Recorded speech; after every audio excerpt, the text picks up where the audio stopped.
Oi, pessoal, tudo bem por aí? Aqui quem fala é Ju Ferraz e estamos no Ju Ferraz Cast.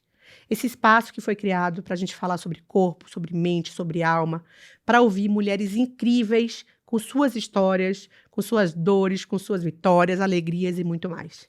A convidada de hoje, Robi Freitas, essa mulher que é multifacetada, artista, maquiadora, uma mulher inspiradora, que tem uma história linda para contar, mas as risadas por aqui estão garantidas. Vem com a gente e depois comenta, compartilha, clica e conta para mim o que é que vocês acharam desse episódio.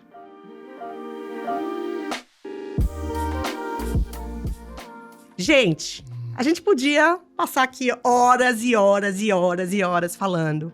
Robi Freitas, essa mulher potente, forte, que me ensina, que me impulsiona, que me estimula. Chega, assim, o coração bater mesmo, porque eu acho que você nem sabe o quanto que você representa pra mim, o quanto que o seu trabalho, assim, me fortalece, né? Eu acho que a gente precisa de mulheres e de pessoas para se inspirar e para, principalmente, nos dias difíceis, né? Se alavancar. E o seu trabalho, Robi, faz isso comigo. Mexe comigo lá no fundo e lá na alma.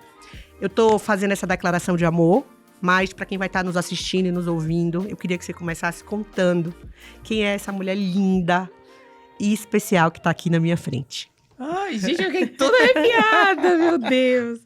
Ai, amiga, muito obrigada. Eu tô muito honrada com o convite, assim. Você também é uma pessoa muito especial pra mim. Eu sempre brinco que acho que o seu papel na minha vida e na vida de muitas pessoas é mostrar que, independente do lugar que a gente esteja, a gente tem que continuar mantendo o nosso pé no chão, com a nossa educação, com a nossa humildade, com a nossa alegria. Não tem, gente, um lugar que Ju esteja, que a gente não dê risada, que o ambiente não mude. E eu fico muito feliz, assim. Eu sempre falo de uma coisa, toda vez que eu vejo ela, que eu dou uma entrevista, eu falo isso. Ano passado eu fui a primeira vez ao Carnaval do Rio de Janeiro, na Sapucaí. E aí eu fui fazer um trabalho, o camarote tava uma loucura e tudo. E aí a Ju viu. Ela me viu, assim, passando rapidamente. E ela falou, amiga, depois eu vou te colocar ali pra você conseguir ver o desfile. E aquilo, tava eu e o Erickson. Aquilo pra mim significou tanto, porque assim, amiga, você tava trabalhando também, uma correria. Você podia ter pensado, amor, você já tá aqui dentro, agora você vai viver sua vida. E aquilo mexeu muito comigo. E eu lembro que a gente assistiu o desfile. E a gente, assim, conseguiu viver a magia do carnaval. E aquilo ficou muito dentro do meu coração. Uma coisa que talvez pra você tenha sido muito simples, mas que pra mim representou muito. E aí eu entendi que, assim, nossa ligação é pra vida, assim. Pra o que a gente precisa juntas. E eu sou essa pessoa, sou Roberta Freitas, tenho 28 anos, nasci em Caxambu, Minas Gerais. A minha câmera é essa que eu fico... Nasci em Caxambu, Minas Gerais.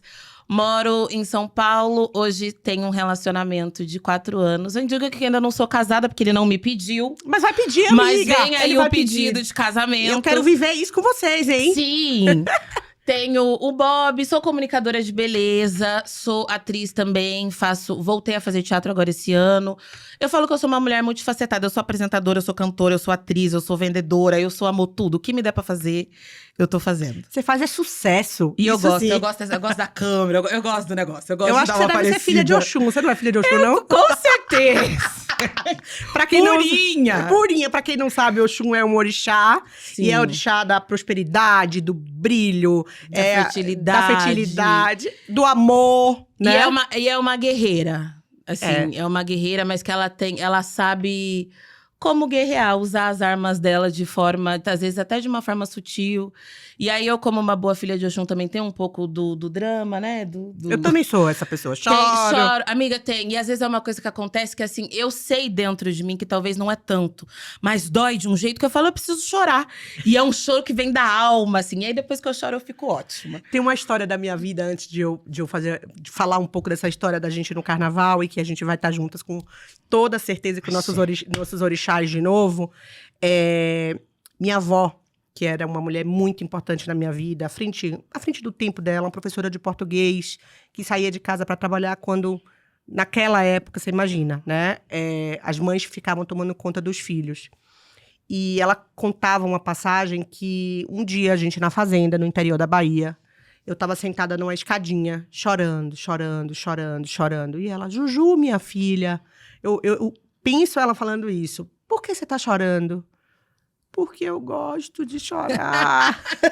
É bem isso. E é bem isso, porque chorar lava a alma. Muito. Né? E eu queria começar falando de alma com você, né? Quando eu olho para tudo que você se transformou, né? E tudo que você tem pela frente, cada vez mais e mais e mais. Você sabia dentro de si, Rob, o que você queria? Você sabia... Você tinha um plano, você tinha um sonho, você sempre soube, né, para onde você ia? Porque parece óbvio essa pergunta, parece até boba essa pergunta, quando a gente está num lugar mais confortável, Sim. né? Mas a verdade, esse podcast, ele fala muito sobre corpo, sobre mente, sobre alma e sobre nossas histórias reais, para que a gente inspire outras mulheres, para que a gente abra caminhos para principalmente outras mulheres. Então, o que tinha dentro da sua alma, né? O que tinha dentro de você quando a Rob, menina, ainda no interior, queria realizar os seus sonhos? Eu acho que eu sempre fui... Eu não tive uma infância, assim, difícil. Eu nunca passei necessidade. Mas era como se eu tivesse a sensação de que eu estava num lugar que não era 100% o meu lugar. Vou dar um exemplo. Minha mãe sempre foi cabeleireira. E aí, a gente morou muito tempo em São José dos Campos. Depois a gente veio para São Paulo. Minha mãe sempre fez muita química. Então, luzes, né? Tintura. E aí, ela tinha um público, uma clientela que era, em sua maioria, de mulheres brancas. E aí, nisso, eu via mulheres de todas as profissões. Juíza, advogada, bancária, empresária. E eu via que minha mãe ativava muito a autoestima de todas essas mulheres, enquanto a autoestima dela não estava sendo ativada. E minha mãe sempre foi uma mulher que soube entrar e sair de qualquer lugar. Minha mãe aprendeu a falar inglês praticamente sozinha. A minha mãe sempre tinha uma coisa comigo de que eu não quero que você passe o que eu passei, porque é isso, né? Acho que minha avó teve a minha mãe para minha mãe não passar o que ela passou. Minha mãe me teve para que eu não passasse o que ela passou. E eu vou ter a Maria Eduarda, que é a minha filha, quando eu tiver. E o Malcolm, para eles não passarem o que eu passei. O nome já tá definido. Já tá definido. Isso, tá bom. Maravilhosa. E aí, eu ficava me questionando. Eu falava assim, nossa… Eu lembro que eu tenho, assim, a cena clara na minha cabeça. Que de sábado o salão ficava muito cheio, muito lotado. E era a minha mãe, sozinha. E depois ela começou a ter algumas assistentes. Eu falava, nossa, mas… A minha mãe fez o cabelo de todo mundo, mas eu nunca vi minha mãe fazendo o cabelo dela. Porém, o meu cabelo estava sempre feito. A minha mãe, as clientes vêm, elas fazem a unha, né? Porque a gente tem isso de, toda sexta-feira ou a cada 20 dias, quem usa alongamento, vai fazer a manutenção. E eu via que minha mãe não tinha essa rotina dentro dela. Mas ela tinha toda uma rotina de responsabilidade, de preocupação, daquela loucura. E aí eu falei, não é isso que eu quero pra minha vida. Aí eu estudei durante muito tempo numa escola pública. E na escola pública já tinha a galera que tinha mais dinheiro do que eu, obviamente. E aí depois, quando eu fui pra escola particular, que eu entendi que eu não passava nenhum tipo de dificuldade financeira, de necessidade, mas a minha realidade era completamente diferente daquela galera que eu tava estudando. Tanto que era aquilo de, férias você vai pra onde? Eu falava, eu vou pra Caxambu, eu vou pra Disney, eu vou pra Europa. E eu ficava assim, gente… Igual, eu vou pra Salvador agora, nesse mês, vai ser a minha primeira vez em Salvador. E quando eu era pequena, pra minha mãe sempre teve sonho de ir pra Salvador, pra Ilha Grande, pra Angra. Isso era algo muito distante. O que hoje, pra mim, é uma coisa muito possível. Então, eu acho que a minha infância, eu não sei como, mas eu sabia que eu queria que a minha vida adulta fosse diferente. Eu sempre fui… A minha mãe fala que eu sou fresca, né? Assim, eu sempre fui mais enjoadinha e tudo. Então, eu sempre tive um quê de gostar da riqueza, do conforto, do luxo. Do brilho. Não tinha condições financeiras, mas eu já tinha muito bom gosto. E aí, eu lembro que eu brincava, né? Que teve uma época que eu morava na Zona Leste e eu fazia faculdade na Barra Funda. E aí, o metrô, no horário de pico, ainda mais na linha vermelha, é assim, uma loucura. É quase uma guerra. Vence quem tem mais força. Eu consegui criar uma estratégia que eu saía da minha casa mais cedo, chegava no metrô mais cedo, porque eu sabia o horário que ia passar o vagão vazio pra eu ir sentada. Chique. Aí, lógico que aí sempre aparecia uma senhora, uma grávida, eu tinha que levantar, passava assim, amadas, 6 horas da manhã, o que vocês estão fazendo na rua? Mas assim, eu sempre tive essas coisas. E aí eu lembro que eu brincava com as minhas amigas quando eu tava no ônibus muito cheio, muito lotado, e eu falava, gente, se esse for o início e o final da minha vida… Tem alguma coisa errada. Que eu preciso também conseguir viver fazer uma ponte aérea, andar num SUV, andar de metrô se eu quiser. E aí, Escolher. às vezes eu falo isso e as pessoas não entendem, mas é porque quando a gente tá nesse lugar, ninguém tá no ônibus no horário de pico porque você quer, é porque você precisa. E aí, muitas vezes, você tá nessa situação, você tá voltando pra casa depois de você ter trabalhado, de você ter ido pra faculdade. Eu lembro que, às vezes, eu voltava e eu não tinha dinheiro pra comer o pão de queijo que vende na estação. Eu lembro de quando eu era pequena, quando eu passei a estudar em escola particular, que na época acho que um salgadinho era R$2,50 e nem sempre eu tinha. Uma coisa que hoje pra mim é muito normal, mas eu sei o quanto isso machuca. E eu falo que a vida que eu levo hoje, eu não sou uma mulher rica, mas eu tenho uma vida com um mínimo de conforto que na minha percepção é o que todas as pessoas deveriam viver. De você ter condição de ter um convênio médico, de você conseguir cuidar da sua saúde física, mental e espiritual, de você morar bem, de você conseguir comer minimamente aquilo que você quer. É óbvio que existem vários sonhos que eu ainda não realizei. Mas desde muito nova eu sabia que eu não queria ficar dentro daquilo que falaram que era a única coisa que eu podia viver. E a minha família, eu nasci em Caxambu, né? Como eu falei, eu nasci no único hospital que tem na cidade, e minha avó tem uma casa que fica em Santa Teresa. Caxambu é uma cidade que tem muito morro. Eu ia perguntar, o que é Caxambu? É perto de Poços de Caldas? Perto de Três Corações, São Lourenço. perto de Poços de Caldas. E aí eu lembro que na rua que minha avó morava, né? E eu morei lá durante muito tempo. Era e ainda é uma rua muito humilde. A casa da minha avó era uma casa, assim, grande, mas também o básico do básico. Só que eu lembro que todas as vezes em que a gente se reunia, mesmo sem condições financeiras, existia uma fartura. E não relacionada ao desperdício, ao exagero.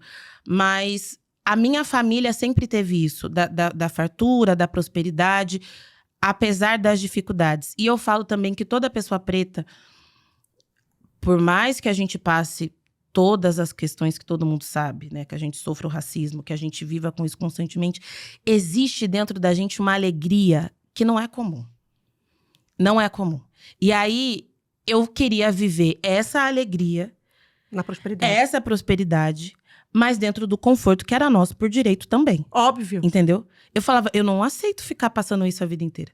Eu lembro da minha mãe ficar preocupada com a parcela da escola, com aluguel, que na época não era um aluguel caríssimo. Então eu fico imaginando como foi para ela esse processo de me criar, de me educar e ainda conseguir me impulsionar para que eu fosse e conseguisse realizar o que eu quisesse, sabe? É muito doido. Eu quero conhecer sua mãe. Ela é maravilhosa. Como ela chama? Janete Freitas. Janete, manda um beijo pra ela. Chiquérrima? Quero conhecer. É engraçado que você tava falando essa história toda. A nossa história foi diferente. A minha história de vida foi diferente. Eu nasci uma menina rica, muito rica. E aos 9, 10 anos, a minha família quebrou. Meu pai morreu. E tudo mudou. Tudo mudou. Então, você imagina que eu nasci na prosperidade e eu perdi a prosperidade, né? E mais do que perder a prosperidade, eu perdi a base da minha família, né? Então, minha mãe era dona de casa, ela era formada em odontologia, mas ela cuidava de mim, de meu irmão, e ela precisou se virar nos 30. E o tempo inteiro, minha mãe, que também não se cuidava, que também, né, eu acho que ela achava que ela não tinha o direito de se sentir bonita, e é onde eu quero chegar, ela dizia, vá. Eu quero que você estude nas melhores escolas. Eu quero que você faça a faculdade. Eu lembro que ela dava todos os cheques. Na época a gente usava cheque, né? Na faculdade, chegava no final do ano, os cheques tinham voltado todos. E ela trocava os cheques. Fazia uma renegociação para que eu pudesse fazer o segundo ano da faculdade. Então, o segundo semestre. E eu tô falando isso porque é bem o que você disse. Elas vêm na frente abrindo caminhos pra gente. E você fala nessa passagem também muito sobre a questão da autoestima, né? Como é essa relação sua com a autoestima, né? Hoje, sua mãe já se sente mais confortável nesse lugar. E uma coisa que ficou aqui muito na minha cabeça, e obviamente, né, eu fiquei interessada, é como você quebrou, né, esse preconceito. Não na questão do preconceito, mas você vai ter isso e é isso mesmo. Então, porque às vezes a gente ouve tanto aquela história que a gente torna isso uma verdade absoluta. Sim. Como foi que você fez essa quebra? Como ela tinha muitas clientes, e as clientes sempre foram muito queridas, eu acho que elas também tiveram um papel muito importante dentro disso. E aí, a minha mãe… Em 2017, eu participei do BBB. Aí, teve toda aquela situação em que eu sofri muito, saí muito mal.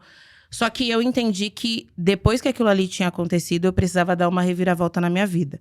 E aí, eu usei a visibilidade ao meu favor. E eu sempre fui muito comunicativa, eu sempre gostei muito de me maquiar. E aí, eu comecei a trabalhar na internet. De primeiro, eu não queria trabalhar com maquiagem. E aí eu entendi depois, lá na frente, que eu não queria, porque eu entendia que trabalhar com maquiagem eu ia precisar ter uma condição financeira muito maior para que eu pudesse comprar os produtos. Se eu trabalhasse só com algo mais cômico, com a comédia, isso estaria dentro de mim, eu ia conseguir expressar isso pro público, tendo dinheiro ou não. Só que eu acho que eu gostava tanto de me maquiar que, sem perceber, eu fui criando isso dentro de mim e comecei a trabalhar com a maquiagem. Em 2017, minha mãe foi morar fora. E aí foi quando ela renasceu. Minha mãe também passou por um processo de câncer, ficou doente durante um tempo. Eu lembro que ela raspou o cabelo, desde então ela nunca mais deixou o cabelo crescer. Só que aí, quando a minha mãe foi pra fora do país, quando ela entendeu que eu tava conseguindo me manter sozinha, que eu tava criando a minha independência, eu acho que saiu um peso de cima dela. Tipo, agora eu posso eu posso cuidar de mim. E a gente conversa muito sobre isso, que ela tinha um medo de como seria o meu futuro, de como seria a minha vida, se ela daria conta. E então ela fazia tudo para que eu estivesse completamente bem. E ela não conseguiu olhar para ela. E aí, quando ela foi para fora, que ela começou a voltar a se cuidar. Minha mãe tinha habilitação e ela não dirigia. Acho que ela teve habilitação por mais de 6 anos. Ela foi começar a dirigir quando ela foi para fora do país. Porque aí eu acho que desvinculou completamente. E aí ela começou a sair, ela começou a entender que ela tinha o direito de se cuidar. E tem uma coisa que eu acho que isso, principalmente para as mulheres pretas, e eu vejo pelas mulheres da minha família, que a questão do autocuidado, durante muito tempo, ela acaba sendo um peso. Porque é aquilo de que, você não passa um creme no rosto e arruma o cabelo só porque você quer se sentir bonita. É porque você tá se preparando para você tentar sofrer menos quando você sair de casa. Entendeu? Não é por você. É para que o outro não te ataque ou te ataque menos. Então, chega uma hora que isso acaba ficando meio que maçante. E aí não é prazeroso. Não é prazeroso porque você não tem a condição de comprar o produto que você quer. Não é prazeroso porque você não tá de fato fazendo isso por você. Não é prazeroso porque você pensa, eu vou fazer meu cabelo, mas aí eu vou ter condição depois de pagar a conta de luz no final do mês, entende? E aí, quando você é mãe, pela visão assim que eu tenho da minha mãe, você deixa de fazer pra você, você faz pro seu filho. E aí, o que talvez você pudesse fazer pra você, você faz pra casa. Porque aí mantém todo mundo vivo. Sim. Então, essas coisas que me fazem pensar o quanto é difícil para algumas mulheres, e principalmente para as que são mães, conseguirem se cuidar. E aí, eu acho que quando o seu filho entra na vida adulta, ou ele se torna independente, você consegue pensar, poxa, venci uma etapa. Então, agora eu posso cuidar de mim. E aí, eu comecei a trabalhar com a internet, comecei a fazer vídeos, até que depois eu entrei pro universo do mercado do alto luxo. E aí, eu comecei a ganhar coisas que eu não tinha dimensão, que um dia, eu sonhava. Mas sabe quando você sonha e pensa assim, tipo, tudo bem, vai chegar daqui uns anos. Eu não consegui… Eu lembro que quando eu recebi os primeiros produtos da Dior, eu não conseguia acreditar que aquilo estava acontecendo. Porque até pouco tempo atrás eu não tinha condições de comprar uma base, talvez, em uma perfumaria. Porque é isso, eu nunca passei dificuldade dentro do básico, de você conseguir ter o que comer, dormir e roupa para vestir. Mas não tinha isso de você poder sair e comprar alguma coisa. E aí, quando eu comecei a ganhar essas coisas e depois eu comecei a mostrar esse universo pra minha mãe, ela começou a se interessar. Então, é muito legal que quando a gente se encontra, eu levo vários produtos. E aí, ela faz skincare, ela se maquia. Ela agora pinta, troca de cor de cabelo toda hora. Minha mãe sempre foi uma mulher muito bonita. Assim, minha mãe, quando eu falo dela saber entrar e sair de qualquer lugar, é tanto da educação, mas quanto dela ter um jogo de cintura. Sabe assim? A minha mãe, ela é muito fluida pra tudo que ela faz. Só que quando ela estava aqui e quando ela ainda me tinha como uma criança, isso tudo ficava em segundo plano, entendeu? E aí, no meu caso, de como eu consegui trabalhar minha autoestima, a minha mãe, a minha avó, as minhas tias, elas sempre falavam, você é muito bonita, você é muito inteligente, você é muito educada, você é muito simpática. Por mais que na escola, por exemplo, eu não ouvisse nada disso, né? Óbvio. Porque aí você sofre o bullying, você sofre o racismo, no meu caso a gordofobia. Então era um acúmulo de coisas. Mas eu sempre tive, acho que dentro de mim, a minha autoestima muito bem… resolvida. Estabelecida. Então é como se eu entendesse, tipo assim, pra vocês, eu não sou bonita porque vocês não têm A a percepção. capacidade de ver isso. Mas em outro lugar eu sou muito bonita, entendeu? Então, tanto que assim, eu tenho amigas de infância que a gente estudou junto, mas parece que a época da escola pra mim, ela Não existiu. ficou lá atrás. E eu brinco que escola, eu acho, assim, é necessário, mas é muito complicado, né? Eles são… É muito duro tudo, né? A pressão de você ter que ser, às vezes, o mais inteligente da escola. E aí, se você, por exemplo, estuda numa escola por bolsa, todo mundo sabe que você estuda por bolsa. E aí, você tem que ser o mais inteligente, você tem que tirar 10, você tem que ser acima da média. E aí, você tem que ter a mochila mais legal, você tem que ter o estojo mais legal. Eu lembro que, na minha época, usava muito Kipling. Sim. Meu sonho era ter o macaquinho lá que tinha roxo, laranja, azul, amarelo. E eu tinha um monte. Que eu pensava, e aí, era isso. Minha mãe nunca também comprou coisa falsificada. E é como eu falo, eu sempre fui muito enjoada. Então, Era o macaquinho. eu via o macaquinho na feira. Mas eu não queria o da feira. Eu queria o que vendia no shopping. Aí eu pensava, então, se eu não tenho do shopping agora, lá na frente eu vou ter. Entendeu? A Polly, que era aquela boneca minúscula. Eu lembro, eu tinha. E aí, uma vez a minha mãe comprou pra mim a Polly e eu fiquei super feliz. Aí eu contei isso pra ela, depois ela até deu risada. Que aí eu pensei assim, tá, tudo bem, eu ganhei a Polly, tipo, é legal. Mas aí agora eu precisava da casa da Polly, do carro da Polly. Tipo assim, a Polly precisa ter amiga, sabe? Assim, eu sou a Polly. Pela Polly, ela vai ficar aqui sozinha. E eram umas coisas que eu não conseguia ter naquele momento. Mas, em contrapartida, eu tinha várias outras coisas que elas não tinham. O meu cabelo, minha mãe sempre mexeu muito no meu cabelo. Então, eu sempre usei muita trança. Depois, eu comecei a usar meu cabelo black. Às vezes, eu usava meu cabelo escovado. E isso… Sem eu saber, hoje eu entendo, mas aquilo era uma diversão pra mim também. A minha autoestima, ela tava sendo trabalhada ali dentro.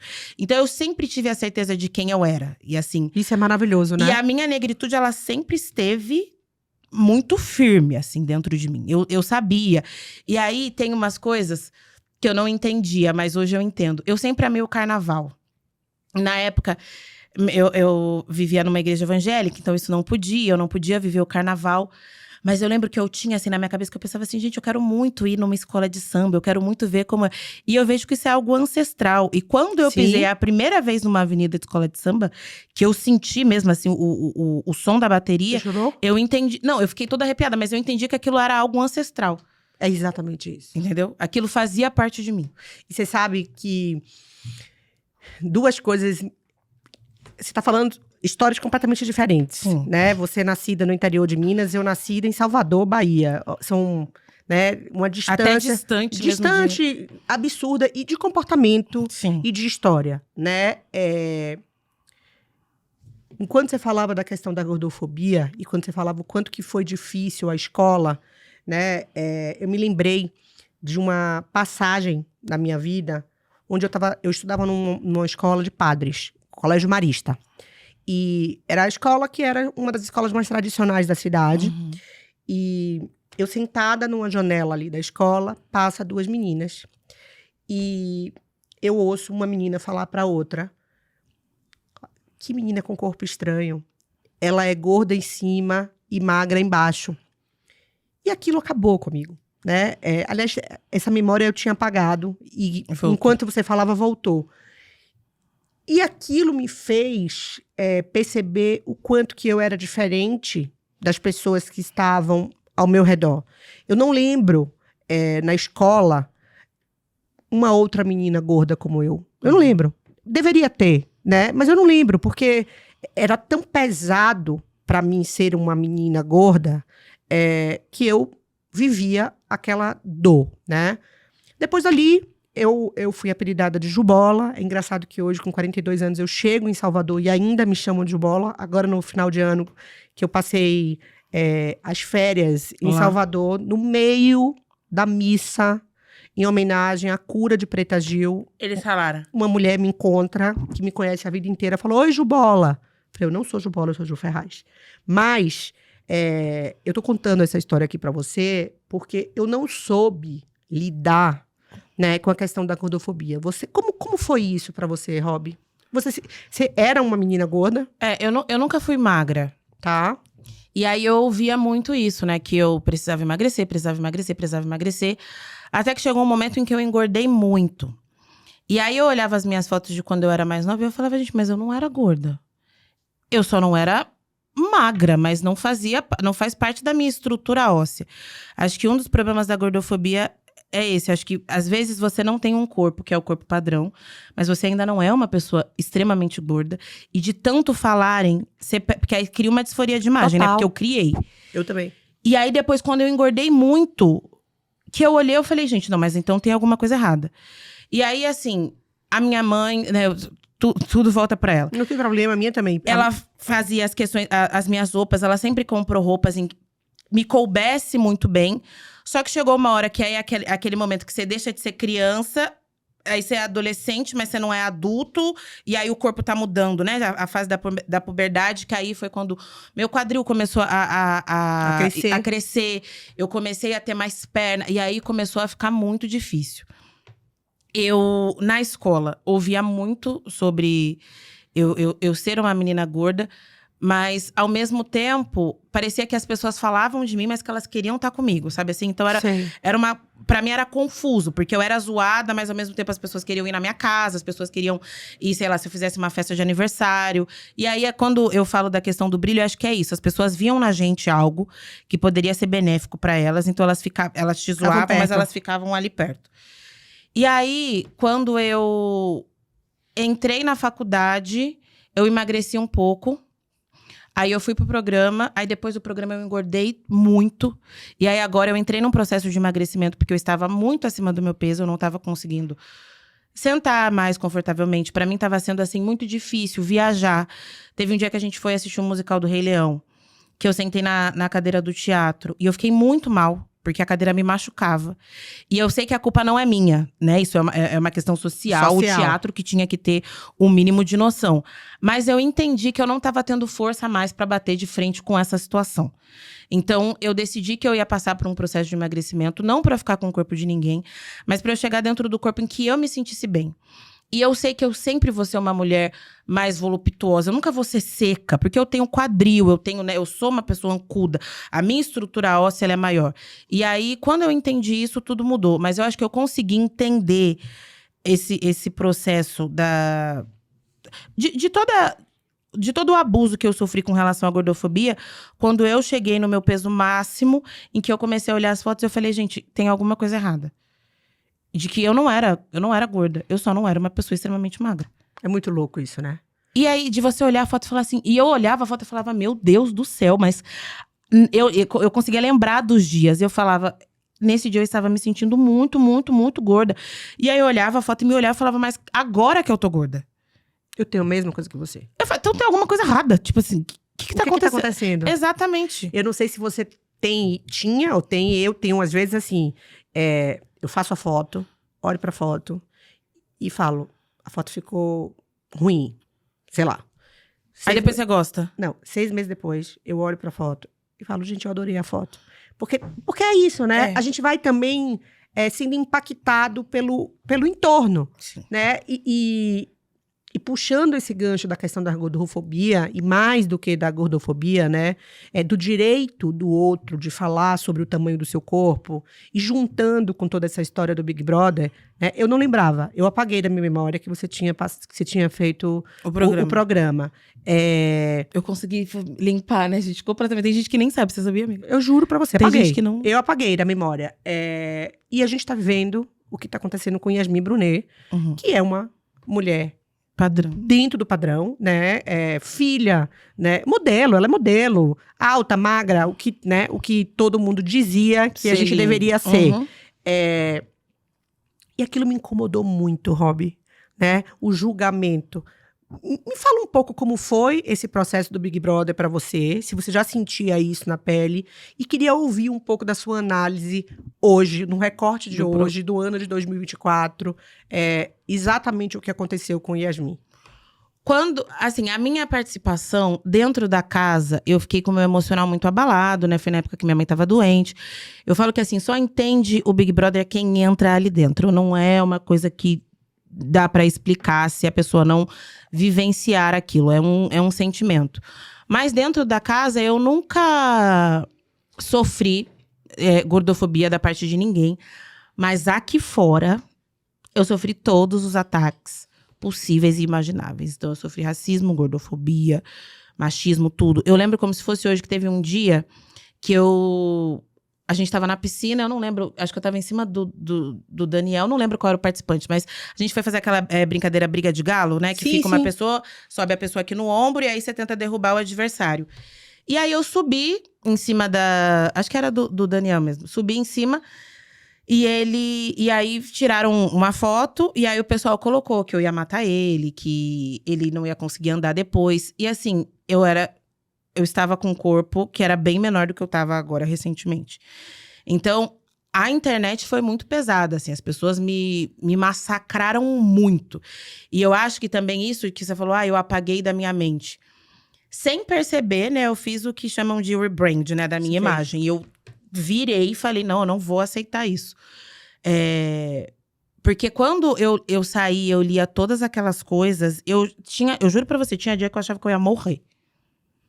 Senão, hoje, eu fiz tudo que você possa imaginar. Tudo, para terapia, tudo. Óbvio que me ajudou muito. Mas assim, hoje eu sou do candomblé. Eu entendo que se não fosse orixá na minha vida, eu não teria dado continuidade. Eu poderia estar viva, mas eu não ia estar vivendo a plenitude como eu vivo hoje. Eu tinha pânico de sair na rua. Eu tinha vergonha. É óbvio que como foi um trauma muito grande que eu sofri, o tipo de hate que eu sofri quando eu saí, às vezes, se a pessoa me encontra e fala, você é a Roberta do BBB, o meu já é um instinto, né? É instinto. Eu já ficar meio assim. É tipo eu com Jubola. Que aí eu fico, tipo, aqui, aí depois eu vou me acalmando. Aí eu fico, tipo assim, tá, gente, às vezes a pessoa não me acompanha, às vezes é uma pessoa que não tem rede social e lembrou dali, tá tudo bem. Mas eu já fico aqui, rígida. Porque eu lembro que quando eu saí, teve um show, não sei se era do Justin Bieber, era um show de alguém que ia ter, que foi lá no Aliança. E hoje, eu consigo, assim, tem show de alguém que eu gosto muito, né? A gente tem contato, você consegue um convite, você tem acesso. E hoje eu vivo coisas que eu não vivia naquela época. Porque o normal seria, saiu do programa, você consegue ir pra vários lugares, você tem acesso a tudo. Não tinha. E aí, eu lembro que eu inventei de levar uma prima minha nesse show. Só que eu fiquei na fila como todo mundo. Menina, o pessoal me massacrava. Tanto que eu tive que ir embora.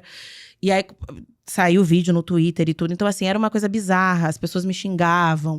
E falavam do meu corpo. E falavam por eu ser uma mulher preta. Comentários, assim… lugar de macaca na jaula. Teve esse pegou, assim, no fundo da minha alma. Quando eu li que foi… Quando você vota, né? Tá eu e você no paredão. Sai, já votei na opção da Ju Ferraz. Escolha quem você quer votar. O meu era… Já votei na opção Fuscão Preto. Escolha quem você quer votar.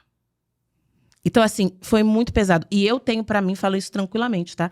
Que o público fanático pelo BBB, as pessoas não são pessoas normais. É uma galera que não tem condição de… Porque eles não entendem que ali dentro tem uma pessoa. O que fizeram comigo foi crime, né? Crime. Todo mundo preso. Crime. E na época eu não tinha nem condições de fazer o que eu faço hoje. Que se fosse hoje eu conseguiria, né? Eu ia ter força. Mas assim, eu falo, é um pessoal que não entra na minha cabeça o que essas pessoas fazem. E aí, com relação ao que a Yasmin passou, eu acho que é o fato mesmo das pessoas terem, durante muito tempo, enaltecido um padrão de corpo. E hoje as pessoas não entenderem que as coisas mudaram, entendeu? E é isso, né? Eu acho que quando você vê uma pessoa só na internet, uma pessoa que só tá montada, você tem uma visão. Quando você vê a pessoa cara a cara, é completamente diferente. Exatamente. Não tem como. E ali dentro, é todo mundo igual. E assim, não dá pra você ficar o tempo todo com o cabelo perfeito, sedoso, né? Com viço. Não dá pra sua pele ficar o tempo todo maravilhosa. É dentro de uma casa, né, gente? E aquilo é um experimento social, vamos dizer assim. Não tem como, sabe? Assim, a pessoa… E cada um vai reagir de uma forma. E não entra na minha cabeça isso que falam do corpo dela. Porque assim, pra mim, gente, ela é uma mulher magra com um corpo extremamente padrão. Eu não consigo ver. É muito louco. Muito louco tudo isso. E muito dolorido ainda, né? Uhum. Às vezes as pessoas perguntam assim pra mim, fazem entrevista. Ju, o que é que você acha, né? Do que mudou sobre o corpo livre? Eu falei, gente, vamos ser realistas? A gente tem um caminho tão grande pela frente ainda. A gente já pode discutir sobre isso. Sim. Coisas avançaram, mas… vira e mexe. Volta. A gente volta. A gente olha a moda. Parece que a gente anda 10 casas e volta 15. 15. Você vê as tendências de moda. Não O corpo livre, o corpo positivo, muitas vezes… pra mim é uma verdade. Mas quantas vezes no recorte, né, comportamental foi tratado como uma tendência de moda? Né? Você olha para as últimas semanas de moda de Paris, de Nova York, muito pouca diversidade. Não tem, eu falo que assim, não tem como a gente entrar numa loja. E acho que principalmente uma loja, as de alto luxo, assim, se a gente vai pra fora, dificilmente a gente vai achar algo que caiba de fato no nosso corpo. Hoje eu Pode tenho... comprar bolsa e joia. Exato. E sapato, E sapato às vezes, né? Porque igual eu sou uma mulher que eu calço 39, 40, dependendo do sapato, 41.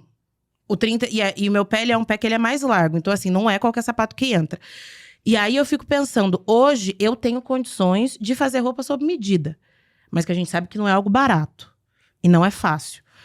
Eu imagino mulheres que têm o corpo como o meu, elas têm que viver com o básico do básico, que é aquela calça jeans reta, umas estampas que não tem nada a ver. E aí eu fico me perguntando, como que você vai conseguir fomentar a autoestima na vida de uma pessoa? Não tem como. Não tem como.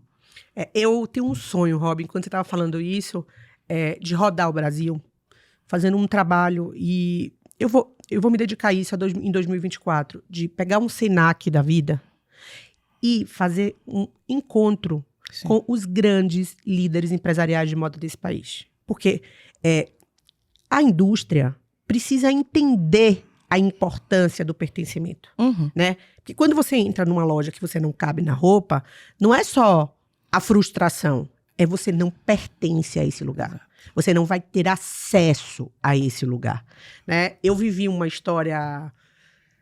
Tem um mês. Um desses eventos de moda, de grifes internacionais. E eu queria, porque eu queria vestir uma roupa da grife, né? E pensava, vou comprar, pode ser bacana, mas eu vou usar 2 ou 3 vezes, vai acabar que isso não vai dar muito certo. É um investimento que talvez não valha tanto, porque a gente vive de eventos, todo dia uma história, enfim, queria fazer a produção. E, obviamente, além de não ter meu tamanho, com quem eu estava falando, não levou muito a sério. Não levou muito a sério o que eu estava dizendo.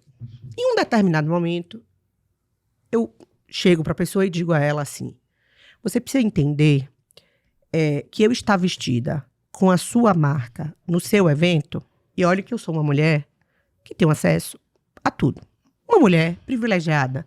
Uma mulher que as pessoas, né, me convidam, me respeitam. Bem relacionada. Assim, não é o caso de estar no evento.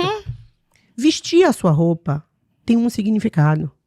Um significado de que outras mulheres também podem ocupar esse espaço. Porque eu vou voltar para o carnaval. Né? Eu vou voltar para o carnaval, onde a gente começou. Quando eu parei tudo para botar você num lugar ainda mais privilegiado, não era só para fazer um carinho numa amiga que eu amo. É para que as pessoas que estavam do seu lado entendessem que a gente podia estar em qualquer lugar. Olha, eu arrepiei tudo. Entende? O meu maior desafio nesse sentido o carnaval ele precisa mudar. Né? Ele é totalmente ancestral, ele vem da ancestralidade, da história. Assim, a gente precisa desconstruir esses padrões todos. E eu acredito que a gente vai mudar. Eu acredito que a gente já está mais diverso. Eu acredito que as pessoas estão com mais consciência.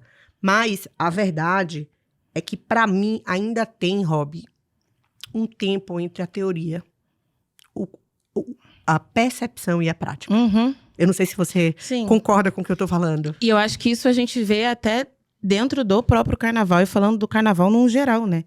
A gente sabe que é uma festa, é algo que foi construído por pessoas pretas, mas se a gente olha, amiga, bem lá no fundo, quantas pessoas pretas de fato estão em destaque? Eu sei, amiga. No carnaval.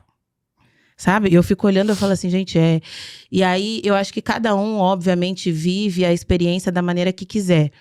Mas, quando eu fui ano passado, e o Erickson, né, o Francisco, meu companheiro, ele ama samba, ama carnaval. E aí, ele sempre falava pra mim, nossa, quando passar o carro, você presta atenção na velha guarda, você presta atenção na ala das crianças, né? As pessoas vivem disso mesmo. Isso faz parte da alma das pessoas.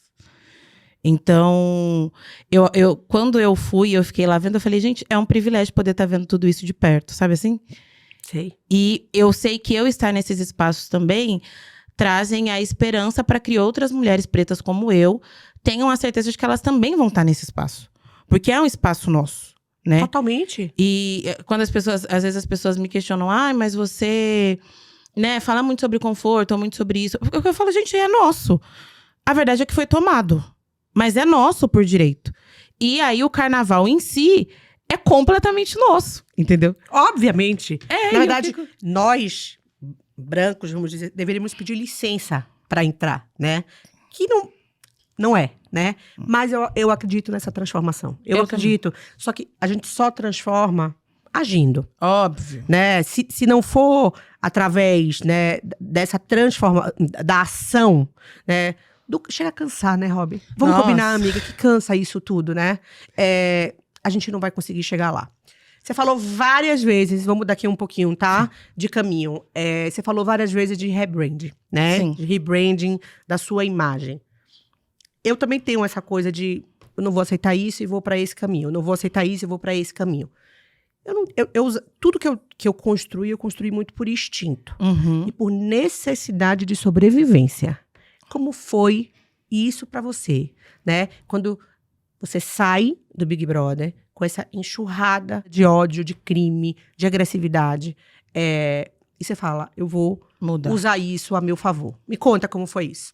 Eu acho que também foi bem nisso que você falou, da necessidade, né? Eu lembro que quando eu saí, eu encontrei minha mãe e tudo, e aí depois fui pra casa, só que eu sempre fui muito vaidosa. Vaidosa tanto no me montar, mas a vaidade de querer ser vista, abraçada e tal.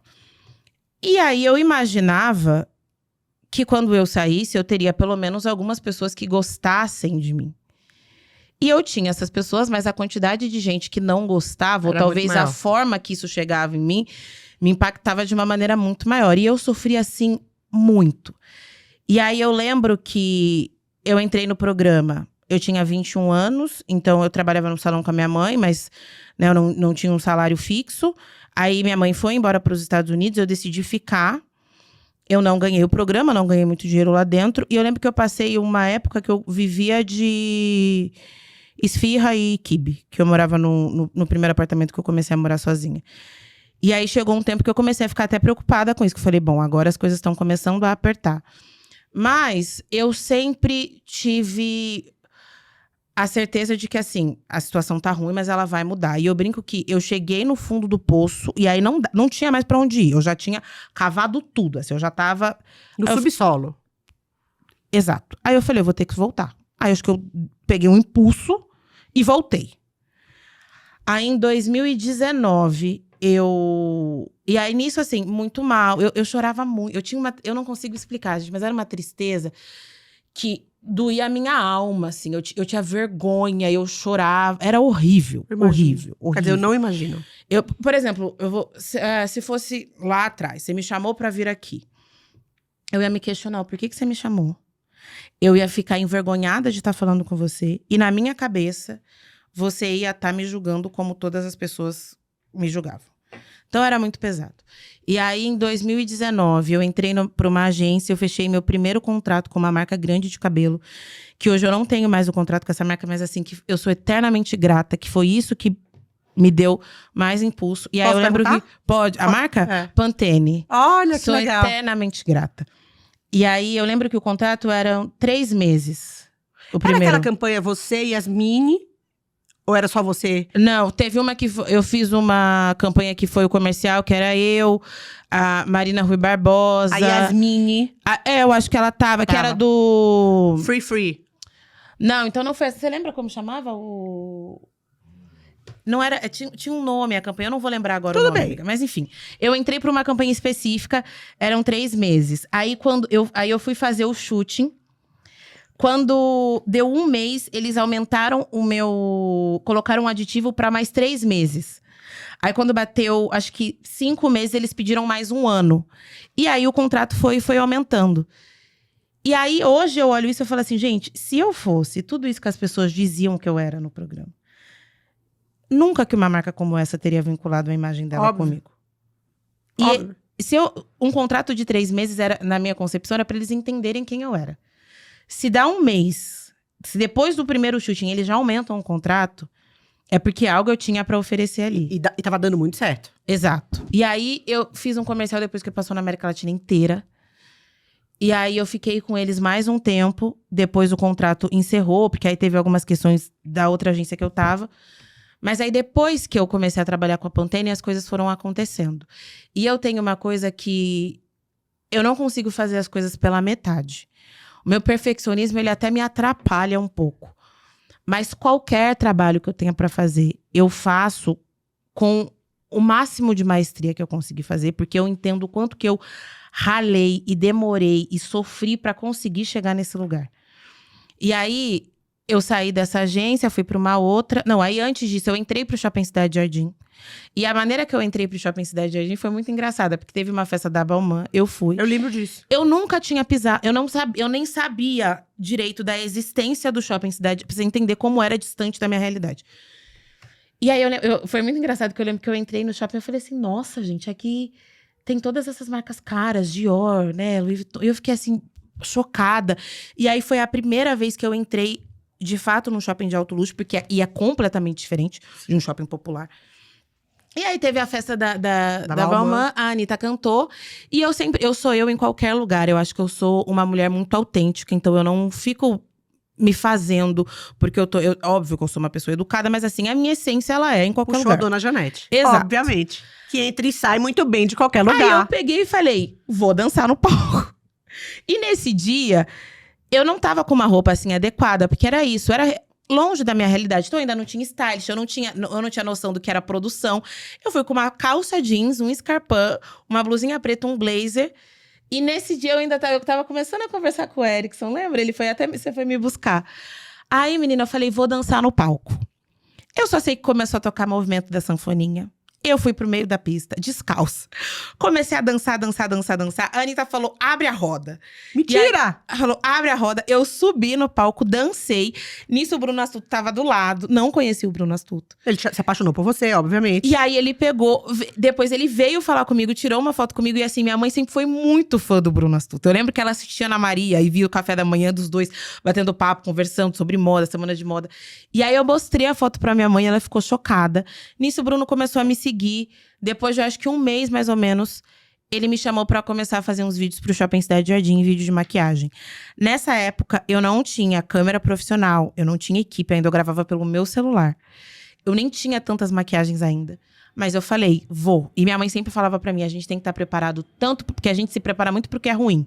Mas a gente não se prepara porque é bom. E aí ela sempre falava, você tem que estar preparado porque é bom e porque é ruim. Então eu falei, eu acho que eu tô preparada, eu vou. E aí, eu sou uma pessoa que eu não esqueço nada. Então, eu sou muito grata a tudo. Como a situação do carnaval. E aí, tem coisas que mexem muito comigo. E eu ficava assim, meu Deus. E acho que talvez também por conta de… Às vezes, a gente se auto-sabotar. Eu ficava, nossa, mas eu tô aqui e eu não faço parte disso. Porque não é a minha realidade. Eu ainda não tenho condição de entrar nesse shopping e comprar uma bolsa. Ou eu não viajo como essas pessoas… Que eu tenho 2 Robertas dentro de mim. Essa e a Roberta que fala, querida, tudo bem, mas a gente tá aqui, se a gente tá aqui é porque a gente pode. E aí, depois de um tempo, ele me contratou oficialmente pro shopping. Eu lembro disso. Aí ele pegou um dia e falou assim pra mim, você não tá entendendo o que eu quero fazer com você. Eu quero que as maiores marcas de beleza estejam com você. Até que teve um dia que eu tava com o Guto, meu amigo, em casa. O porteiro interfonou e falou, acho que é melhor você descer aqui que tem uma coisa que você vai ficar muito feliz. E aí, era a primeira sacola da Dior que eu recebi. Mas, assim, foi a Anne e Guilherme que te mandaram? Foi, exato. Tinha muita coisa. Muita coisa. Mas assim, muita coisa. E eu fiquei chocada. Você chorou? Aí, nossa, muito. E aí, eu lembro que eu ia abrindo e algumas coisas eu não sabia o que era. E eu ia procurando na internet. E aí, eu vi o preço e eu pensava assim, meu Deus, mas… O que tá acontecendo? E aí, depois disso, a minha vida mudou completamente. E aí foi quando eu comecei a trabalhar com Dior, Guerlain, Yves Saint Laurent. A primeira vez que eu recebi um produto da Sisley na minha casa… Eu sou embaixadora da Sisley. Eu fiquei sem reação, assim. E eu falava, meu Deus do céu. E aí passa uma história, né? Tô emocionada. Um filme na nossa cabeça. E eu sempre agradeci o Bruno, mandava mensagem. E eu falava, meu Deus, se eu tô nesse lugar é porque eu tenho que estar aqui. Eu tenho que fazer Sou isso valer a merecedora pena. disso. E eu ia e fazia as coisas. E assim, ainda sou uma das influenciadoras do shopping. Mas, né, se um dia o contrato acabar, a gratidão que eu tenho pelo Shopping Cidade Jardim e pelo Bruno é eterna. E Samantha Simon também, maravilhosa. Samantha perfeita, que cuidou de tudo também. É. Assim como eu tenho pelo pessoal da Pantene. Sim. Sabe Sim, assim? sei. E aí, eu acho que o que eu falo da minha mãe saber entrar e sair de qualquer lugar, eu herdei isso dela. E quando eu olho a minha trajetória, a minha vida, e aí os trabalhos começaram a chegar. Quando chegou a primeira viagem internacional, Eu imagino. eu fiquei... Que foi a de Saint Laurent, não foi?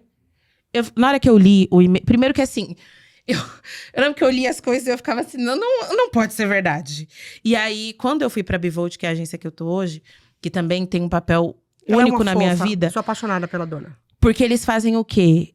Eu cheguei lá com muito medo de tudo, com muito medo de cobrar, Sim. de pôr meu valor. E eles falavam assim, Roberta, o seu valor ele é por conta disso, disso, disso e disso. Você tem propriedade do que você fala, independente se você tem 500 mil ou 1 milhão de seguidores. O seu trabalho ele não é sobre números. Ele é sobre impacto o de verdade. conteúdo que você entrega. E aí, Yves Saint Laurent mandou, falando que queria que eu fosse pra Marrocos. Aquela viagem. Eu me tremi inteira, eu fiquei assim, chocada.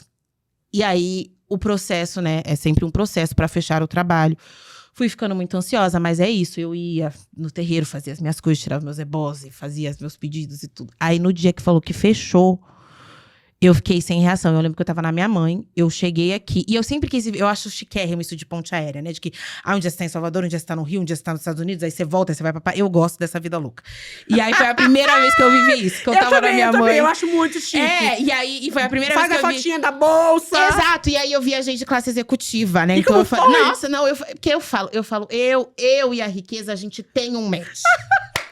A gente se dá. As pessoas falam assim, eu fui pra um hotel, fiquei tensa. Eu falo, amor, eu fui pro hotel de alto luxo, eu me senti muito, porque a gente casa. Entendi. A primeira vez que eu dormi no Copacabana, Nasci pra ali. na minha cabeça era como se quando eu era pequena, ficasse eu e a minha avó na piscina e minha avó falando, Roberta, para de correr, vem aqui, vamos almoçar, entendeu? E aí eu ia tomar banho na banheira. Você tá entendendo? Pra mim é desse jeito. E aí voltei, menina, e aquela correria de montar mala, que não sei o quê, e aí faz foto de look, vai com o look todo pronto. Foi a primeira vez que um stylist montou a minha mala. Então eu tava assim, meu Deus do céu, o que está acontecendo? Aí fui pra Marrocos, fui de classe executiva também. Que eu amo. E tem uma coisa que eu queria dizer pra vocês, que é quando a gente também atinge um determinado lugar, é difícil. Porque depois pra você voltar, não dá. Depois você viaja de classe executiva. Você só quer viajar de classe executiva. Amor, você viaja de econômica, você chora. Na classe executiva você vai deitada, é uma outra vida. E eu desejo pra todo mundo que tá assistindo, se você ainda não teve essa experiência, que você tenha, porque é muito bom. Aí fui. Quando eu cheguei em Marrocos, que eu olhei assim e falei, meu Deus. E a gente ficou no La Mamounia. Eu fiquei que lá foi também. considerado, acho que o melhor Um dos hotel. melhores do mundo. E teve uma série foi gravada lá. E aí eu entrei no quarto e eu ficava assim. E aí eu falo comigo, né? Tipo, com a Roberta, de quando eu era pequena, eu falava, amada, conseguimos. E eu sou louca por roupa de cama. Aí eu lembro que eu passava a mão na roupa de cama. Você falava assim, gente, Quero levar pra casa. eu nunca peguei o metrô no horário de pico. Nasci herdeira. E eu nunca passei dificuldade. Jamais. Nasci riquíssima. E eu amo banheiro, né? Aí eu ficava olhando o banheiro assim, aí ligava o chuveiro, aí eu via água. Eu falava, gente, ser rico é muito bom. Porque quem fala que não é bom é mentira. Aí fiz o trabalho. Foi um trabalho muito importante pra mim. E aí a gente fez um chute no deserto. A Aline Goldchat foi com você. Foi a Falei Aline, com ela hoje. Foi Marina e a Todi Crespa também, que é maravilhosa. Eu não conheço ela. A Todi é a Amanda Mendes. Eu vou te mostrar Depois depois. você me Ela é apresenta ela? maravilhosa. E aí a gente teve um chute no... e a Maria Braz também foi. A gente teve um chute no deserto. E eu tenho uma coisa na minha vida que eu não coloco a minha vida na narrativa das minhas dificuldades, porque eu sei o quanto foi difícil pra mim e eu não preciso que talvez as pessoas fiquem sabendo disso. Sim. Quero que as pessoas saibam as coisas que estão dando certo na minha vida. Até pra estimular. Mas é inevitável que quando acontecem determinadas coisas, você lembrar do passado. E eu sempre tive uma ligação muito forte com a minha avó. Minha avó faleceu em 2015, eu tinha 20... Quantos anos eu tinha? Não lembro. Eu ia fazer acho que 20 ou 19, eu não sei. Eu sou péssima de exatas.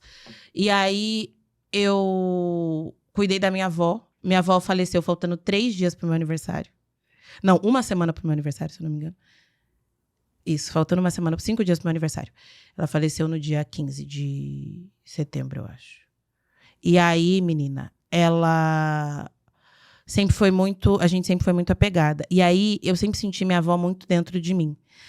No dia que eu fui fazer o shooting do deserto... Você sentiu sua avó, obviamente. E aí eu fazia... E eu tava fazendo a gravação, me segurando pra não chorar. E era muito doido, porque eu ouvia as pessoas falando... Nossa, ela é maravilhosa! Que não sei o quê! E eu falava, meu Deus do céu, tipo...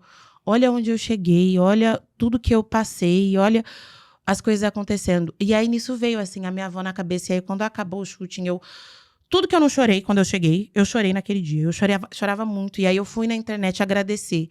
Agradecer as pessoas que estavam ali, as pessoas que comentavam, que curtiam o meu trabalho, que me ajudavam. E agradecer, assim, a tudo. Agradecer a mim, agradecer a vida, agradecer a Deus, agradecer os meus orixás. E eu agradeci, acho que até as dificuldades que eu passei pra chegar até ali, sabe? Então, essa viagem, pra mim, ela foi... Um divisor de águas. Sim. E aí, eu fiquei olhando e falei... Aí, eu sempre voltava, né? Se eu fosse tudo isso que as pessoas falaram quando eu saí do programa, eu não ia estar aqui. Porque, assim, Yves Saint Laurent é uma marca que... vai. Né? Mundial. Ela não chegou agora. Né? Ela não precisa provar nada pra ninguém. Se eles me colocaram ali, é porque eles viram que eu tinha o potencial junto com a marca. Óbvio. E aí, me veio uma coisa na minha cabeça que é...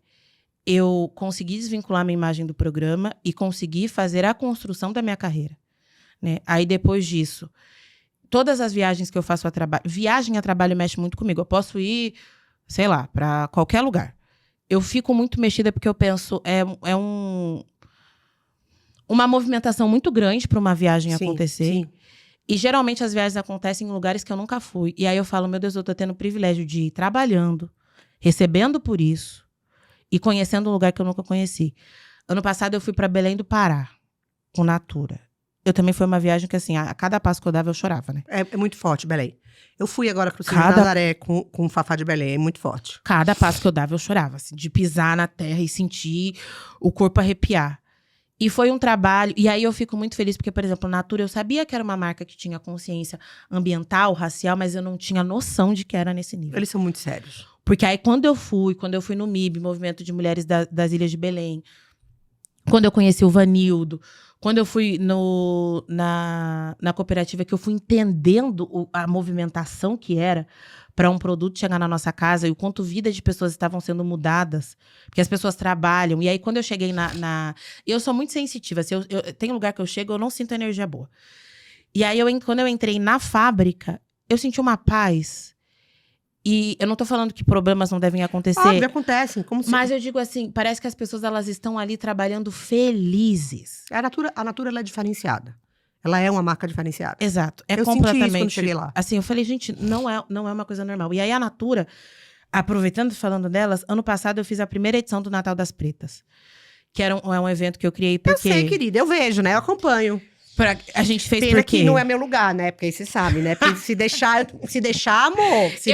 A gente vai fazer um que você vai. Aí faz uma exceção, abre uma exceção. Assim, umas 2 ou 3 pessoas que Pronto, vocês gostam pra eu gente... vou colocar, deixar ali uma coisa. Falar, gente, essas podem, uma cotinha. Uma cotinha.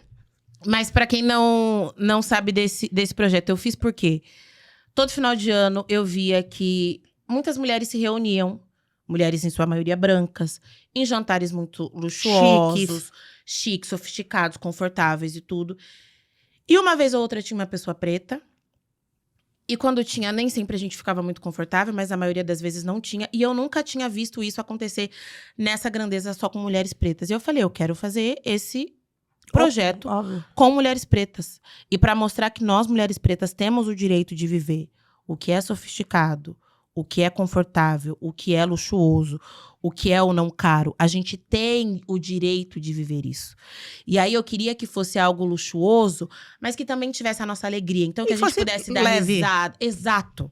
E aí eu falei uma coisa no dia que eu dei o discurso, que é, eu não queria que nenhuma das meninas que estivessem ali, tivessem sentadas, preocupadas que a pessoa que tá na ponta da mesa, ou que a pessoa que tá em pé, tá olhando pra você, cometendo um racismo velado ou escancarado. Eu queria que todo mundo tivesse ali simplesmente confortável. E aí, minha filha, foi lindo. Depois a gente começou o discurso, foi um chororô. Eu imagino. Um chororô. E foi muito bom. E assim, o Natal das Pretas também aconteceu. Nesse dia, no início desse ano, eu perdi meu melhor amigo. Ele faleceu Sinto muito. no dia 2 de janeiro. E no Natal das Pretas Desse foi... ano? Desse ano, dia 2 de janeiro. 24? Aham. Sinto muito. Mas você vai entender, amiga, como as coisas são. Foi o último dia que a gente se viu presencialmente. E ele fez todo o evento comigo. E eu tava sentada, né, na ponta da mesa. Ele tava como se fosse na porta. E eu via ele me olhando muito, assim, até com um olhar de admiração. Mas eu não tava conseguindo ficar olhando pra ele toda hora. E aí, quando ele faleceu, eu entendi que Era uma despedida? era uma despedida. E era como se ele estivesse falando, eu fui com você até isso aqui. E agora você tá pronta pra ir sozinha. As coisas que a gente viveu juntos foram, assim, surreais. E aí, falando de alma, eu sei que o meu encontro com ele foi um encontro de alma. Eu sempre quis ter um irmão. E ele foi o meu irmão. E ele fez o Natal das Pretas acontecer comigo de uma maneira, assim, impecável. Então, o Natal das Pretas, ele já era um projeto muito especial. Mas agora ele é, assim, uma coisa que não dá pra explicar. E toda vez que acontecer, que provavelmente, né, deve ser todo dia 15 de dezembro, por conta da data, eu vou lembrar dele. Eu lembro do Thiago. Eu lembro dele todos os dias. E aí, eu também tô falando isso, porque às vezes alguém pode estar aqui passando por um processo de luto, que não é linear, não é fácil, mas as pessoas falavam assim, tem amigos que se tornam mais do que família. Eu fui entender isso depois, quando ele partiu, porque tudo a gente tava junto. E vira e mexe, eu entro, né, numa coisa de querer reclamar, surtar, e aí eu volto e falo assim, mas meu Deus do céu, eu tive o privilégio de conviver com ele. As coisas em que a gente viveu juntos, eu nunca tinha vivido com nenhuma outra pessoa. Então é óbvio que a tristeza me dói. Mas a minha gratidão por eu ter conseguido viver com... Eu não consigo explicar. E aí, assim, por exemplo, se ele tivesse em carne, hoje ele estaria aqui sentado ali com a perna cruzada. Ele era seu agente? A gente estava trabalhando junto, ele fazia gestão de operação na minha empresa, mas ele era meu braço direito, meu amigo da vida. Então, assim, ele tinha um outro trabalho, mas ele fazia as coisas comigo. E eu sou muito de sentir. Então, às vezes, eu falo dele, é como se eu visse ele assim, sentado, dando uma olhada, ele pega, vai embora. Mas o Natal das Pretas, ele é algo que eu sei que ele ainda vai ser muito grande. Que ele talvez rode o Brasil, porque ele tem algo também de alma, como a gente estava falando, que é muito sério e ancestral, sabe? Você é uma grande mulher. Estou muito emocionada com toda a sua história. E uma coisa que... Várias coisas parecidas, a questão de minha avó, a questão da sua avó. O tempo inteiro que a gente esteve aqui falando, você usou uma palavra que para mim é muito importante. Que é a gratidão. E eu também sou do candomblé, né? Eu sou católica, como qualquer baiana. A gente mistura tudo, porque a gente acredita mesmo na fé, né? Sim. E você falou que você era evangélica. Como foi o candomblé lhe trouxe, né? Lhe trouxe para aqui. E como o candomblé, porque o candomblé, ele ensina a gente ter os pés no chão, a gente abater cabeça, a gente pedir licença, né, e a gente agradecer. Eu acho que ele sempre esteve dentro de mim, porque era muito doido, assim. Eu sempre senti muitas coisas. Enquanto eu estava na igreja e tudo, e vivi momentos muito bons dentro da igreja, e eu sempre falo que eu saí da igreja, mas eu não me afastei de Deus. Muito pelo contrário, assim. Eu sinto que hoje a gente tem uma relação muito mais forte. Mas eu sempre tive muita vontade de abrir jogo de búzios. Só que eu tinha medo, né? Porque eu não sabia até onde eu ia. Eu falava, meu Deus do céu, eu vou em qualquer lugar, não sei. Não... A pessoa fala uma coisa, muda a vida. Até que conheci Erickson, meu companheiro. E aí, no primeiro dia que ele foi lá em casa... Erickson é o Gã. E aí... Gente, vocês precisam conhecer Erickson, viu? Ele é tudo. Porque esse Erickson é um santo, é um orixá. Depois eu mostro ele pra vocês. E aí ele foi lá em casa, e aí a gente tava conversando. E aí foi assim, né? No primeiro dia que a gente se viu, eu falei assim: não. Ele me buscou no ensaio de uma escola de samba. E aí eu falei, não, eu só vou sair pra comer com ele, a gente não vai ficar na minha casa, ele não vai dormir lá em casa no primeiro dia. Coitada, corta pra mim. Coitada, né? Coitada. E aí a gente conversou muito, tudo, e antes da gente se conhecer pessoalmente, a gente já conversava muito, e aí um dia eu falei pra ele que eu queria abrir um jogo. E aí fui abrir o jogo, eu lembro que a primeira vez que a Mãe de Santo jogou, que elas têm umas expressões, né, enquanto elas estão jogando, e eu olhava e falava assim, gente, ela vai falar que eu tenho mais 2 dias de vida, e que depois daqui eu vou direto pro inferno. Aí eu falei, e aí, tipo, eu dentro do terreiro, eu falava assim, meu Deus, me perdoa. Mas eu falava, mas eu não posso pedir perdão, porque eu tô dentro do terreiro. E aí eu falava, eu não sei por que eu peço perdão, e eu nervosa, e aquela coisa. Aí ela começou a me falar. Desconfortável, né? E eu acho que ela já tava percebendo tudo. E aí ela falou, né, que tinha boa, as coisas que tinha pra fazer. E aí ela falou, e aí você dorme um dia no quarto de santo. Aí eu pensei comigo, eu? Vou dormir No quarto, no chão. Mas nem que me... Porque eu falei, eu durmo aqui, amanhã eu não acordo, eu não levanto. Mas E dormir na esteira? Não, eu nem sabia dessa parte. Eu não sabia da parte da esteira. Mas eu tava o quê? Com as coisas que eu ouvi que é do racismo religioso, né? Vamos que isso só é muito explicar. sério. Gente, o quartinho de santo é um lugar sagrado. Sagrado. Que ficam todos os orixás da casa. É como se fosse um altar na igreja. Isso. E aí você faz, né, as coisas que acontecem dentro do candomblé, elas acontecem ali dentro do quarto de santo. E aí você não pode, né, entrar lá alcoolizado, você não pode falar palavrão. É um lugar sagrado. E é lindo, assim. Aí tudo bem. Peguei, ela falou o que eu tinha que fazer e tal. Falei, tá bom, eu vou pra casa, não sei o quê. Passou-se tempos e não fiz, né? Só que fiquei sentindo o que eu tinha que fazer, mas eu tava com medo. Era o Xun te chamando, minha filha. Aí comecei a, de fato, namorar com o Francisco, que é o Erickson, que eu chamo ele de Erickson e Francisco. Aí eu peguei e falei, então, como se eu achasse que ele não soubesse, mas ele já sabia, né? Quando eu fui lá no terreiro, eu tinha que ter feito umas coisas, e que não sei o quê, mas eu não fiz e tal. Aí ele, não, você conversa com ela de novo, que não sei o quê. Aí, beleza.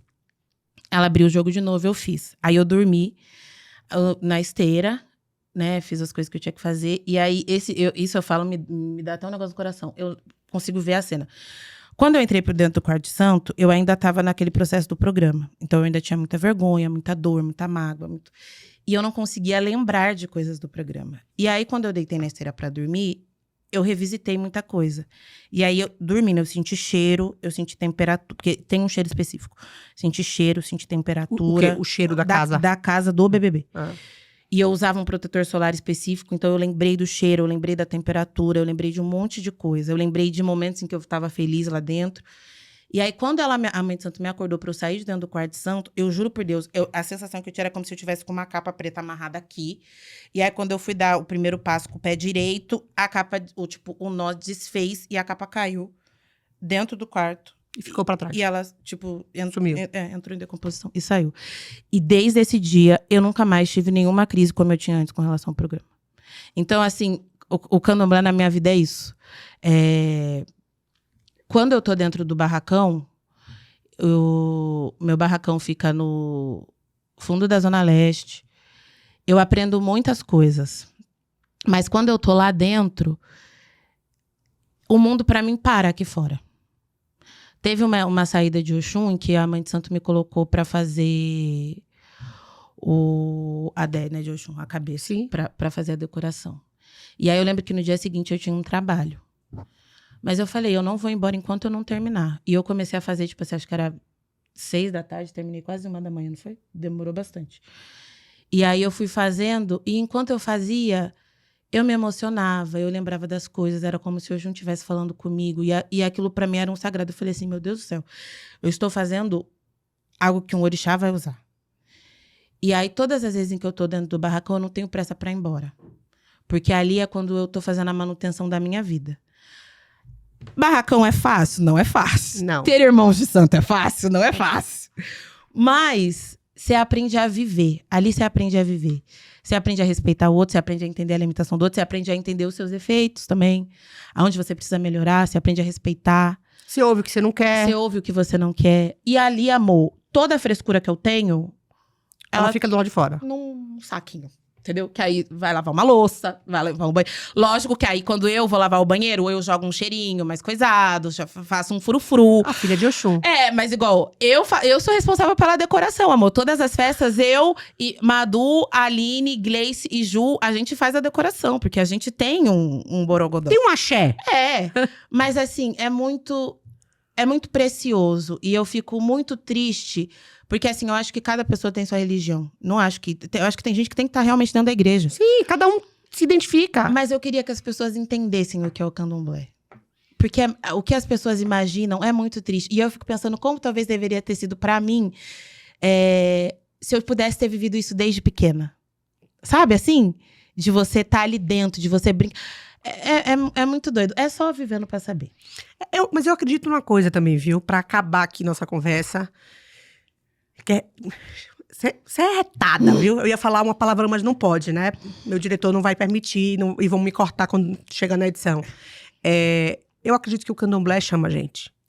O candomblé, os orixás chamam a gente quando a gente tá preparado. Eu nasci na Bahia e eu entrei no candomblé quando eu cheguei em São Paulo. Você imagina, porque era uma coisa tão distante, né?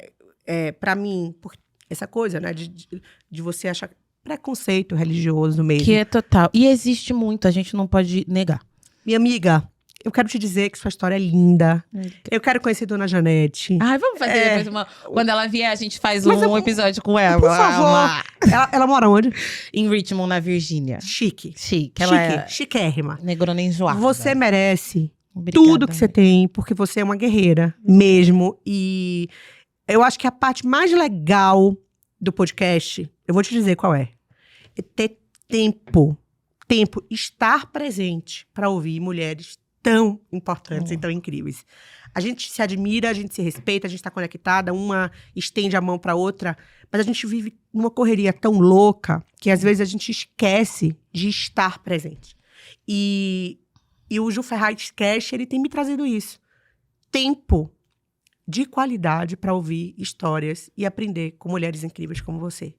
Então, muito obrigada por parar tudo que você está fazendo. Trazer o santo do orixá. Vem aqui dar um oi pra gente, vá. Vem aqui. Eu vou apresentar, Ele viu? é bonito, gente. Vem aqui, Alguém ó. me pedir em casamento. 4 anos já, gente. Me ajuda. Tá na hora de pedir. Dá um oi. Dá um oi aqui, ó. Ele com a guia. Abaixa aqui, um pouquinho, ó. amor. Abaixa um pouquinho, ó. Fica Nossa, abaixando. verdade. Aí! Eu já vi que os dois são opostos complementares, tá? Sim. Ele o tempo inteiro aqui, ó, gente, no sofazinho, olhando pra ela. Enfim, que os nossos orixás encham vocês de bênçãos. E muito, muito, muito obrigada. E é isso, tô muito feliz e emocionada. Amiga, eu quero te agradecer muito e dizer uma coisa que a internet faz com que a gente conheça muitas pessoas no virtual. Mas são poucas as pessoas que são realmente aquilo que mostra e muitas vezes melhor do que é na internet. E você é essa pessoa. Então eu quero te agradecer pela lealdade, pelo cuidado, por você de fato ser uma mulher que entende que você tem o papel e a condição de mudar muitas coisas no mercado que a gente trabalha e até dentro da nossa sociedade mesmo. Então, assim, eu fico muito feliz de ver que isso é real. Gente, eu queria que vocês, assim, conseguissem... Quem não... que a Ju é um sentimento, você tem que ver de perto, assim. Que ela é real. Ela é a pessoa que, assim... Fala, ai, amiga, vamos numa espada de or? Vamos. Amiga, tem que bater uma laje? Vamos Bora. bater também. Mais ou menos, que a gente não ia ser muito boa nisso. Mas vamos bater uma laje. Então, é essa pessoa. E isso me deixa muito feliz. Eu sou, assim, eternamente grata. Conte comigo. Eu fiquei muito honrada. Inclusive, ia ficar com ciúme se eu não viesse. Você é doida? Você tá doida? Você E tá na assim, lista. eu Eu vou só avisar aqui a vocês. Eu não sei que dia sobe esse programa, mas eu acho que é antes do carnaval. Quarta que vem. Então eu vou dizer uma coisa a vocês, a gente vai brilhar nessa Sapucaí, tá? Porque a gente tá aqui é pra isso. Eu já sei praticamente todos os enredos das escolas de samba. Bom, me respeita. E esse ano eu vou ficar lá na frisa, lá embaixo. Só vai dar ela e a Anitta. Te amo, Amiga, te amiga. amo. Muito obrigada. Obrigada, amiga. Beijo, gente. Beijo, gente.